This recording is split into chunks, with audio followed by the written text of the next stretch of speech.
அனைவருக்கும் அன்பு வணக்கம். நான் உங்கள் Karthik. Welcome to mind soldier YouTube channel. நம்ம யூடியூப் சேனல்ல மனதை பயன்படுத்தி நம்முடைய இலக்குகளை துல்லியமாகவும் விரைவாகவும் எப்படி அடைவதுன்னு பார்த்துட்டு இருக்கோம். அந்த வகையில் இன்னைக்கு நம்ம பார்க்க போறது உங்களை ஃபோன் கால், வாட்ஸ்அப் மற்றும் சோஷியல் மீடியாஸ்ல பிளாக் பண்ணி வச்சிருக்கும் நபர் உடனடியாக அன்பிளாக் செய்திட மிகவும் எளிமையான வழி. இந்த வீடியோக்குள்ள போறதுக்கு முன்னாடி நம்ம சேனலை இப்பதான் நீங்க ஃபர்ஸ்ட் டைம் பாக்குறீங்கன்னா மறக்காம சப்ஸ்கிரைப் பண்ணிக்கோங்க. பக்கத்துல இருக்க பெல் ஐகானையும் பிரஸ் பண்ணிக்கோங்க. அப்பதான் அப்லோட் பண்ற எல்லா பயனுள்ள தகவல்களும் உடனடியாக உங்களுக்கு நோட்டிபிகேஷன்ல வரும். நம்ம யூடியூப் சேனல்ல நீங்கள் விரும்பும் நபர் உங்களை பிளாக் பண்ணி வச்சிருந்தாங்கன்னா அதை அன்பிளாக் செய்வதற்கு ஆல்ரெடி சில மெத்தட்ஸை நம்ம அப்லோட் பண்ணியிருக்கோம். நிறைய பேருக்கு அது சக்சஸ் கிடைச்சிருக்குன்னு நீங்க கமெண்ட் பண்ணியிருக்கீங்க. இப்போ நம்ம பார்க்க போறதும் அதே போல அன்பிளாக் செய்யக்கூடிய ரொம்பவுமே பவர்ஃபுல்லான ஒரு மெத்தட். ஃபோன் கால் மற்றும் வாட்ஸ்அப் மட்டும் கிடையாதுங்க, வேற எந்த சோஷியல் மீடியாஸ்ல உங்களை பிளாக் பண்ணி வச்சிருந்தாலும் இந்த மெத்தடை நீங்க பயன்படுத்தலாம். அன்பிளாக் பண்றதுக்காக வேற ஏதாவது மெத்தட் நீங்க ஃபாலோ பண்ணிட்டு இருக்கீங்கன்னா இந்த மெத்தடை நீங்க சேர்க்க வேண்டாம். மற்றபடி வேற ரீசன்காக லா ஆஃப் அட்ராக்ஷன் மெத்தடை யூஸ் பண்ணிட்டு இருக்கிறவங்க இந்த மெத்தடையும் சேர்த்து நீங்க ஃபாலோ பண்ணலாம். இது ஒரு முழுமையான லா ஆஃப் அட்ராக்ஷன் மெத்தட். எந்த ஒரு தாந்திரிகமும் இதுல கிடையாது. அதனால எல்லா மதத்தினருமே இதை தாராளமாக ஃபாலோ பண்ணலாம். எந்த மாதிரியான ரிலேஷன்ஷிப் இருக்கிறவங்க இதை பயன்படுத்தலாம்னு பார்த்தோம்னா, கணவன் மனைவி, காதலர்கள், நெருங்கிய நண்பர்கள், உடன் பிறந்தவர்கள்னு உங்களுக்கு நெருக்கமாக இருக்கக்கூடிய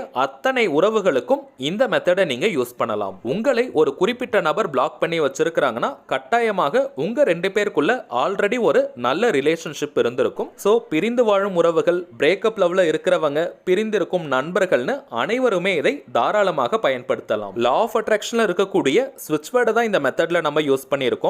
ஸ்விட்ச் வேர்டுக்கான விளக்கத்தை நான் நிறைய வீடியோஸ்ல உங்களுக்கு சொல்லியிருக்கேன். இருந்தாலும் புதுசா பார்க்கறவங்களுக்காக இன்னொரு முறை ஷார்ட்டா உங்களுக்கு சொல்றேன். இங்கிலீஷ்ல இருக்கக்கூடிய சில மந்திர சொற்களுக்கு ஸ்விட்ச் வேர்ட்னு பெயர். தமிழ் மற்றும் சமஸ்கிருதம்ல எப்படி மந்திரங்கள் இருக்கோ அதே போல இங்கிலீஷ்ல சில வார்த்தைகளை அவங்க மந்திர சொற்களாக ஐடென்டிஃபை பண்ணி வச்சிருக்காங்க. இந்த வார்த்தைகளை சில முறைகள் நம்ம சொல்லிக்கிட்டே இருந்தாலோ அல்லது எழுதினாலோ அந்த வார்த்தைக்குண்டான பலன்கள் நமக்கு கிடைக்கும். நம்முடைய ஆழ்மனதில் சுலபமாக பதியக்கூடிய வார்த்தைகளாக அது இருக்கும். இந்த ஸ்விட்ச் வேர்ட்ஸ்க்கு நமக்கு அர்த்தம் தெரிந்தாலும் சரி, அர்த்தம் தெரியாமல் பயன்படுத்தினாலும் சரி, அதற்கான முழு பலன்கள் நமக்கு கிடைக்கும். உச்சரிப்பதற்கு ரொம்பவுமே எளிமையான வார்த்தைகளாகத்தான் இருக்கும். அதனால எல்லாருமே இதை பயன்படுத்த முடியும். வாழ்க்கையின் எல்லா விதமான தேவைகளுக்குமே தனித்தனியா ஸ்விட்ச் வேர்ட்ஸ் இருக்கு. இப்ப நம்ம பார்க்க போறது ஒரு குறிப்பிட்ட நபர் நம்மை பிளாக் பண்ணி வச்சிருந்தாங்கன்னா அதை அன்பிளாக் செய்வதற்கான ரொம்பவுமே பவர்ஃபுல்லான ஸ்விட்ச் வேர்ட். இது ஒரு முழுமையான லா ஆஃப் அட்ராக்ஷன் மெத்தடா இருக்கிறதுனால எந்த கிழமை வேணாலும் நீங்க ஸ்டார்ட் பண்ணலாம். அதே போல டைமிங்ஸ் பார்த்தீங்கன்னா இரவு நீங்க தூங்க போறதுக்கு முன்னாடி இந்த மெத்தடை ஃபாலோ பண்ணுங்க. இன்கேஸ் நீங்க நைட் ஷிஃப்ட் போறவங்களா இருந்தீங்கன்னா காலையில நீங்க தூங்க போறதுக்கு முன்னாடி இந்த மெத்தடை ஃபாலோ பண்ணணும். ஒரு நாளைக்கு ஒரு முறை மட்டும் நீங்க இந்த மெத்தடை யூஸ் பண்ணால் போதும். தூங்க போறதுக்கு முன்பு இந்த மெத்தடை ஃபாலோ பண்ண முடியாதவங்க நீங்க ரொம்ப ஃப்ரீயா ரிலாக்ஸ்டா இருக்க நேரமா பார்த்து இந்த மெத்தடை நீங்க யூஸ் பண்ணுங்க. இந்த ஸ்விட்ச் வேர்டை பொறுத்த வரைக்கும் நீங்க ரிப்பீட் பண்றதை காட்டிலும், அதாவது சொல்வதை காட்டிலும் எழுதுவதற்கு தான் அதிகமான பலன்கள் கிடைக்கும். இமிடியேட்டா உங்களுக்கு ரிசல்ட் வேணும்னா இந்த ஸ்விட்ச் வேர்டை நீங்க எழுதணும். ஒரு நாளைக்கு 21 முறை 21 டைம்ஸ் இந்த வார்த்தையை நீங்க எழுதினால் போதும். மேக்ஸிமம் 7 டேஸ் வரைக்கும் இந்த மெத்தடை நீங்க ஃபாலோ பண்ணலாம். கரெக்டா நீங்க ஃபாலோ பண்ணீங்கன்னா ஒரே நாள்லயே ரிசல்ட் உங்களுக்கு கிடைச்சிரும். எப்போ உங்களுக்கு ரிசல்ட் கிடைக்குதோ அப்பவே நீங்க இந்த மெத்தடை டிராப் பண்ணிடலாம். 7 நாளைக்கு ஃபாலோ பண்ணணும்ன்ற அவசியம் கிடையாது. 100% நம்பிக்கையோட இந்த மெத்தடை நீங்க ஃபாலோ பண்ணீங்கன்னா உங்களுக்குள்ள எவ்வளவு பெரிய சண்டை பிரச்சனைகள் இருந்தாலும் மேக்ஸிமம் 7 டேஸ்க்குள்ள உங்களை அன்பிளாக் பண்ணிடுவாங்க. சோ 7 நாள் வரைக்கும் நீங்க வெயிட் பண்ணிட்டு இருக்காதீங்க. ஒரே நாள்ல அந்த குறிப்பிட்ட நபர் உங்களை அன்பிளாக் பண்ணணும். அந்த அளவுக்கு கரெக்டா நீங்க இந்த மெத்தடை ஃபாலோ பண்ணுங்க. ஒரு நோட் புக், டைரி அல்லது பேப்பர்ல கூட நீங்க எழுதலாம். பேப்பர் யூஸ் பண்றவங்க டெய்லி புதிய பேப்பர் யூஸ் பண்ணணும்னு அவசியம் கிடையாதுங்க. நீங்க எழுதின பேப்பர்லயே இடம் இருந்தால் நீங்க அப்படியே எழுதிட்டே வாங்க. எழுதின பேப்பர் ஃபுல் ஆயிடுச்சுன்னா வேற பேப்பர் நீங்க யூஸ் பண்ணிக்கோங்க. முடிஞ்ச வரைக்கும் அன்ரோல்டு பேப்பர் அல்லது அன்ரோல்டு நோட் புக்கை நீங்க யூஸ் பண்ணுங்க. அதுல நல்ல எனர்ஜி மற்றும் ஃப்ரெஷ்னஸ் உங்களுக்கு கிடைக்கும். கோடு போட்ட நோட் புக் அல்லது பேப்பர்களை நீங்க பயன்படுத்தாதீங்க. மேக்ஸிமம் அதை நீங்க அவாய்ட் பண்ணிடுங்க.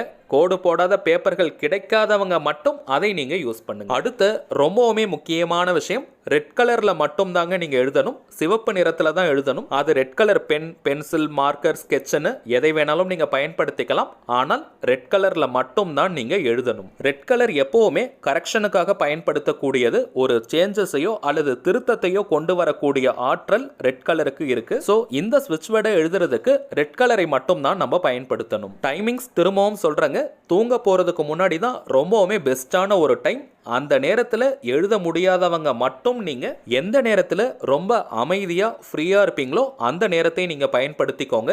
வீட்டில் நீங்க எழுதினாலும் சரி அல்லது ஒர்க் பண்ற இடத்துல நீங்க எழுதினாலும் சரி, மேக்சிமம் உங்களை யாரும் டிஸ்டர்ப் பண்ணாத மாதிரி பார்த்துக்கோங்க. உங்களை பிளாக் பண்ணி வச்சிருக்கிற அந்த குறிப்பிட்ட நபரை நினைச்சிட்டே தான் இந்த ஸ்விட்ச் வேர்டை நீங்க எழுதணும். உங்க பக்கத்திலேயே யாராவது நின்னுட்டே இருக்காங்க, நீங்க எழுதுறத பார்த்துக்கிட்டே இருக்காங்கன்னா உங்களுடைய கவனம் சிதறும். கவனம் இல்லாம நீங்க எழுதுனீங்கன்னா எந்த ஒரு பலனையும் அது கொடுக்காது.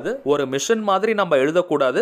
21 முறை மட்டும் தான் இதை நம்ம எழுத போறோம். சோ அந்த குறிப்பிட்ட நபர் மேல முழு கவனத்துடன் இந்த வாக்கியத்தை ஒவ்வொரு முறையும் நம்ம எழுதணும். இன்கேஸ் அந்த குறிப்பிட்ட நபருடைய போட்டோ, அது ஹார்ட் காப்பியாக இருந்தாலும் சரி அல்லது உங்களுடைய மொபைல்ல இருந்தாலும் சரி, அவங்களுடைய போட்டோவை கொஞ்சம் பார்த்துட்டே நீங்க எழுதுங்க. ஒவ்வொரு முறையும் நீங்க எழுதுறதுக்கு முன்னாடி அவங்களுடைய போட்டோவை ஒரு முறை பார்த்துட்டு நீங்க எழுதுங்க.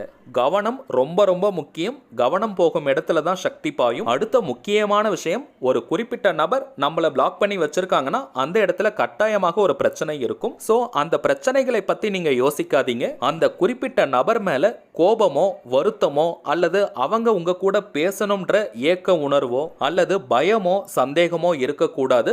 முழு நம்பிக்கையோட சந்தோஷமா ஜாலியா இந்த மெத்தடை நீங்க ஃபாலோ பண்ணுங்க. இன்னொரு முக்கியமான விஷயம், ரிசல்ட்டை எதிர்பார்த்து இந்த மெத்தடை நீங்க ஃபாலோ பண்ணாதீங்க.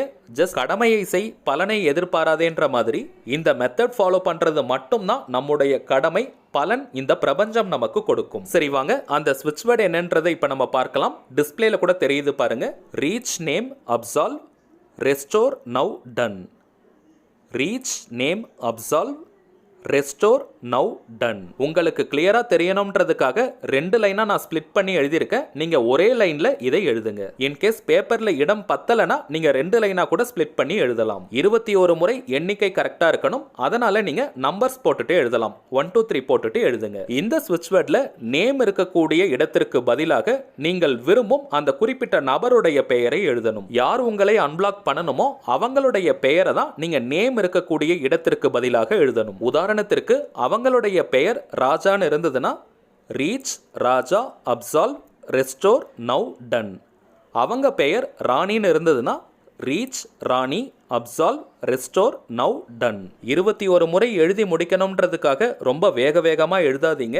ஒவ்வொரு முறையும் அந்த குறிப்பிட்ட நபரை நீங்க சந்தோஷமா நினைச்சிட்டே எழுதணும். நேம் எழுதுறதுல நிறைய பேருக்கு கன்ஃபியூஷன்ஸ் இருக்கும், எந்த நேமை பயன்படுத்தணும்னு. உங்களை அன்பிளாக் பண்ணணும்னு நினைக்கும் அந்த நபரை நீங்க எப்படி கூப்பிடுவீங்களோ, அது ஷார்ட் நேமாக இருக்கலாம், பெட் நேமாக இருக்கலாம். ஸோ எந்த நேம் பயன்படுத்துவீங்களோ அதை நீங்க யூஸ் பண்ணுங்க. இன்கேஸ் நேம் யூஸ் பண்ணாதவங்களாக இருந்தீங்கன்னா அந்த குறிப்பிட்ட நபரை அதிகபட்சமாக எந்த நேம்ல கூப்பிடுவாங்களோ, அவங்களுடைய ஸ்கூல்ல, காலேஜ்ல அல்லது ஒர்க் பண்ற இடத்துல, வீட்ல எந்த நேம்ல கூப்பிடுவாங்களோ அந்த பெயரை நீங்க பயன்படுத்துங்க. அந்த குறிப்பிட்ட நபர் உங்களை அன்பிளாக் பண்ணதுக்கு பிறகு நீங்க எழுதி வச்சிருக்கக்கூடிய பேப்பரை எரிக்கலாம் அல்லது நீங்களே வச்சுக்கலாம். சரிங்க, அவ்வளவுதான் இந்த பதிவு. நிச்சயமா உங்களுக்கு பயனுள்ளதா இருந்திருக்கும்னு நினைக்கிறேன். மேலும் இந்த வீடியோ உங்களுக்கு பிடிச்சிருந்தா மறக்காம லைக் பண்ணுங்க. நம்ம சேனலையும் சப்ஸ்கிரைப் பண்ணிக்கோங்க. தேவைப்பட்டுச்சுன்னா உங்க ஃப்ரெண்ட்ஸ் அண்ட் ஃபேமிலிக்கு இந்த வீடியோவை ஷேர் பண்ணுங்க. அடுத்ததா இன்னொரு முக்கியமான தலைப்போட நான் உங்களை சந்திக்கிறேன். என்றும் அன்புடன் கார்த்திக். நன்றி.